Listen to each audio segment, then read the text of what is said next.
What is up, people? My name's Tony 2.0, and welcome to a new series called Kicking It Old School. And I'm here joined today with the man himself, the Black Glove. What up? What's good? What's going on? So I got a hold of you on Twitter, and basically I was talking about how I'm searching for new music that I want to listen to on the iPod because I got a lot of old stuff on there. And I was like, what the fuck is an ASP Rocky?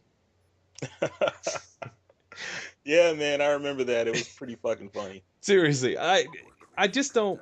Basically, the series is started because I don't understand hip hop and rap music today. It is not like it was when I was growing up and probably when you were growing up that you can't. No, no, God, no, no.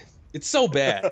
It is just really terrible, and it's like pop music with an 808 drum right now. That's exactly what it is in a nutshell, man. I mean, as much as people out there would hate to say it, the truth is, rappers were street poets. That's what they were known as. So it didn't matter what they were rapping about. They could just rap about, fucking walking up the street, but they would do it with actual lyrics. They were called lyricists. That shit doesn't exist now. Dude, it was MCs. It was like the Eric B and Rakim days. It was like Exactly. God. It was. I miss those days. I miss being able to go. I used to go to Best Buy and go walk down that hip hop aisle, and you'd go buy an actual physical like tape, and then CDs came out, and you could listen to that whole fucking album. Now it's not Yeah, like man. that. And I think really, and maybe you agree with me, the era of like Master P is where that kind of stopped. You couldn't pick up a Master P album and then listen to the whole thing because there was always those garbage like that one or two songs you couldn't listen to like that.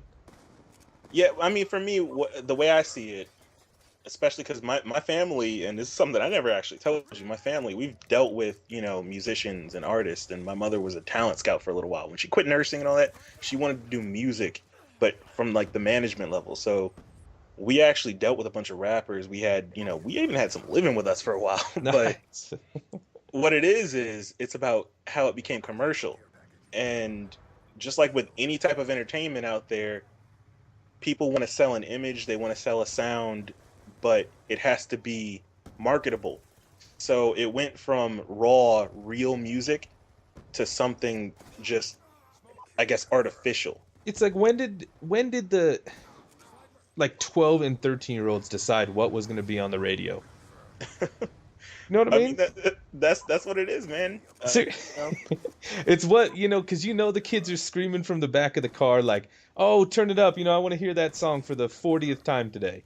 I don't know Mhm. about you, but I don't listen to the radio much. I probably haven't listened to the radio religiously in like 10 years. For me, I stopped in about 2009, and this is fucking hilarious. I stopped listening to the radio in about 2009. Strictly put my iPod on. That's it. I don't listen to anything else. But recently I actually went back to the radio, and it's funny. We talked about this recently. It's funny because on the radio they'll play some new music and then they'll go right back to older stuff. Yep. It's crazy. And so like when I've been living in Denver for like 7 years, right? And I didn't even know the radio stations. That's literally I have two stations programmed on my dial. One is 104.1 The Fan. It's all sports talk. That's all I listen to. And they just opened up this comedy channel that it's just stand up comedy. I don't ever listen to the radio. So I Right. have to go to iTunes and places like that to find the music. Let's get into it. This first episode, I kind of want to talk about who did you listen to growing up? Who was your first remembrance of hip hop or rap? I think the best time for me was when I moved to New York, because down south, when I was born in Georgia, and down south I didn't really listen to rap much at all. I listened to what my parents listened to, what was on the radio on the school bus, what, the older kids listened to, but I didn't really listen to rap back then. It was around 96, 95 that I heard like, Tupac, Biggie. I heard what was popular at the time. I also heard groups like Tribe Called Quest and, a lot of those groups.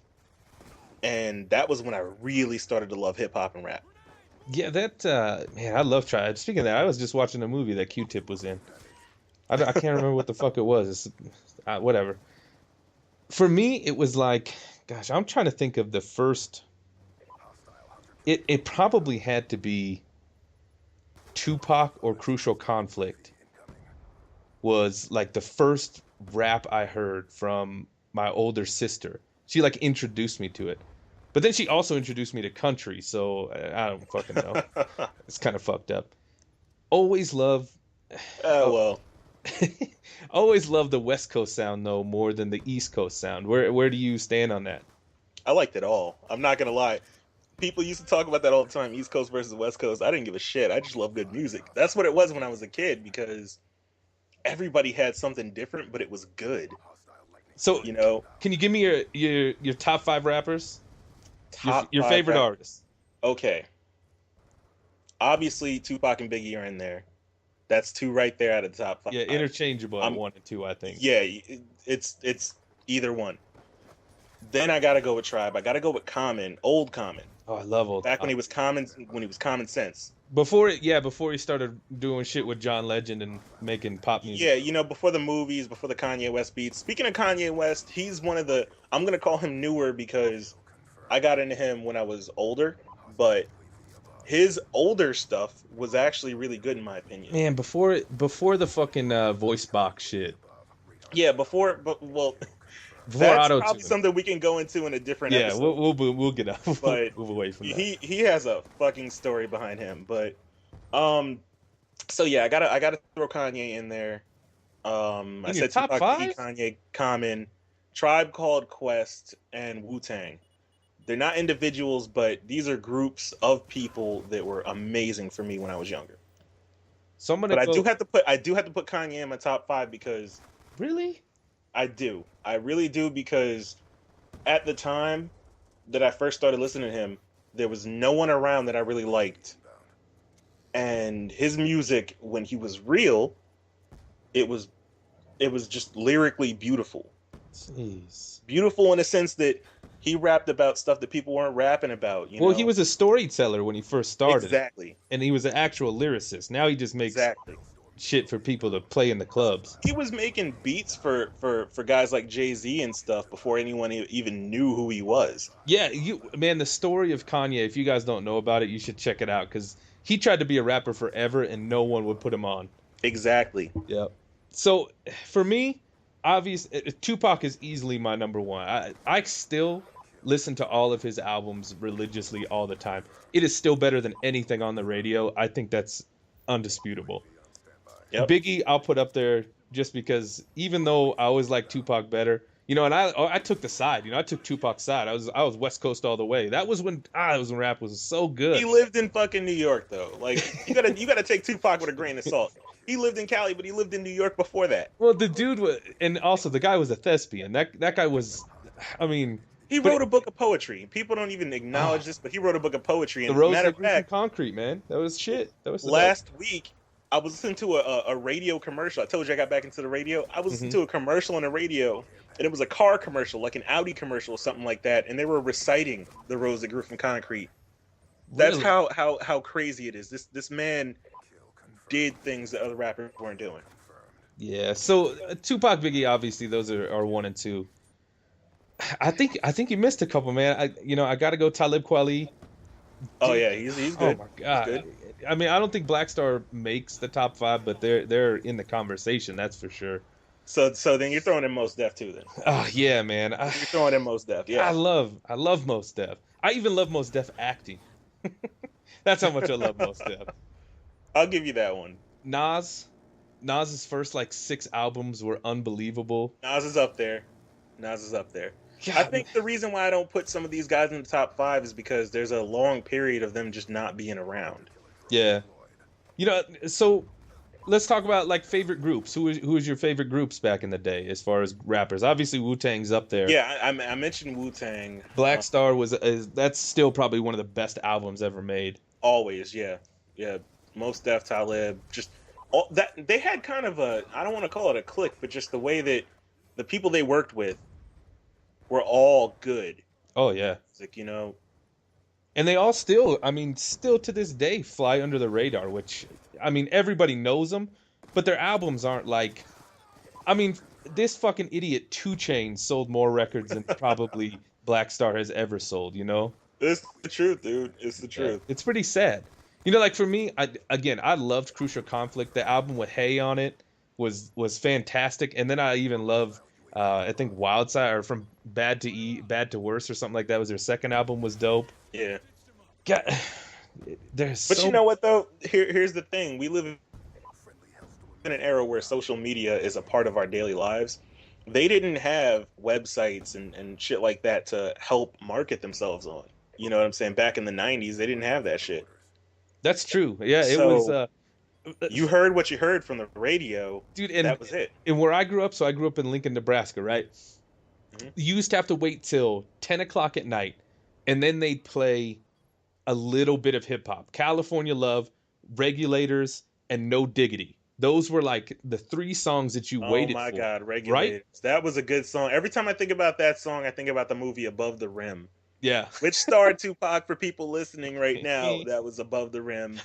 Tupac was in it. It was a beautiful fucking movie. Dude, just about anything with Tupac in it, it was a good fucking movie. Warren G. Yep. He was on that song. It's got to be a hit with fucking Nate Dogg singing on it. Nate Dogg. Nate Dogg was the dude. That's the problem, is half of the people we grew up listening to are dead.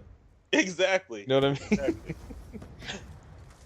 Exactly. I mean, seriously, we used to have to wait up, and then like our parents wouldn't let us stay awake that late. So we'd put a tape in and record it overnight in hopes of catching it. You hear that? You hear that, kids? Those were the days where we used cassette tapes for shit like that. Those were the days. It actually fucking happened. Record the radio. Man, I remember that shit. I mean, there is tons of people that we are missing, but you know, I want to keep these episodes kind of a little bit shorter. We're gonna have, this is gonna be a series, guys. So I want you guys to let us know what you think. Give us your input. Let us know, you know, who's your favorite rapper right now. Who did you grow up listening to? I mean, obviously we didn't even talk about Eminem, but I consider Eminem a new rapper. He wasn't really, you know, I mean, what is he, 2000?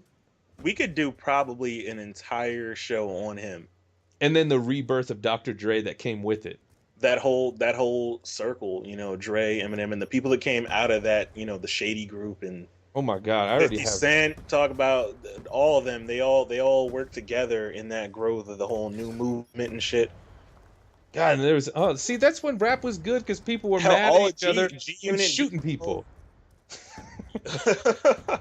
Rap is not good without shooting people, just Dude. like college football ain't good unless the players are beating their girlfriends. Think about that one. A lot of the rappers we mentioned from the 90s who talked about thug life and shit died from thug life and getting shot. Yeah, they're not studio Dudes gangsters. today talk about it and then they go fucking do a song with Justin Bieber. Seriously. Anyways, guys, if you like this series, please click that like button. Tell us what you think. Go over and check out the Black Gloves channel. He's got some fantastic stuff on there, and he makes YouTube money so he can give shit away. I can't do that yet. Glove, I want to thank you for coming on, man. Again, we'll be back. We're going to do more of these. Definitely. Yeah, thanks, man. Guys, we will catch you the next time. Peace.